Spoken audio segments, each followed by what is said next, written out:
ચાલિત એમજે લાઇબ્રેરીનું draft budget રજૂ કરવામાં આવ્યું હતું ત્યારે ગ્રંથપાલ દ્વારા વર્ષ 2024 અને 25 માટે 17 કરોડ 39 લાખનું ડ્રાફ્ટ બજેટ રજૂ કરવામાં આવ્યું હતું। ડ્રાફ્ટ બજેટમાં ગત વર્ષના બજેટ કરતાં 2 કરોડ 36 લાખનો વધારો કરવામાં આવ્યો છે। ડ્રાફ્ટ બજેટમાં વધારો કરીને આગામી દિવસોમાં શાસક પક્ષ દ્વારા ફાઇનલ બજેટમાં રજૂ કરવામાં આવશે।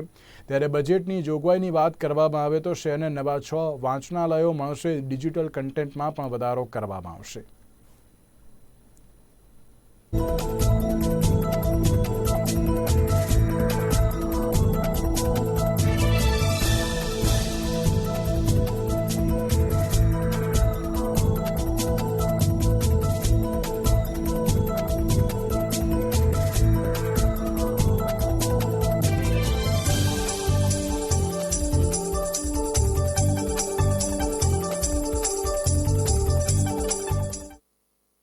આજે માનનીય મેયરની અધ્યક્ષતામાં રૂપિયા 16 કરોડ 76,95,000નું અંદાજપત્ર રજૂ કરવામાં આવેલ છે, જે ગત વર્ષ કરતાં 202 કરોડ 36 લાખનો વધારો એમાં સૂચવેલ છે।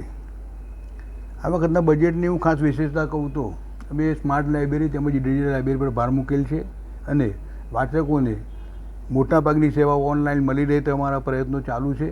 હાલમાં issue return, membership, reservation, renewal આ બધી જ સેવાઓ ઓનલાઈન ઉપલબ્ધ છે। 55,000 કરતાં વધુ કન્ટેન્ટ અમે ઓનલાઈન મૂકેલ છે। આ વર્ષે અમારો પ્રયાસ એવો છે કે બીજું 10,000 જેટલું નવું કન્ટેન્ટ એમાં ઉમેરી શકાય, જેથી વાચકો ઘરે બેઠા પુસ્તકોનો લાભ મેળવી શકે। અમદાવાદ મ્યુનિસિપલ કોર્પોરેશન દ્વારા હાલમાં નવા 6 વાંચનાલયો બનાવવાના કામકાજ પ્રગતિમાં છે।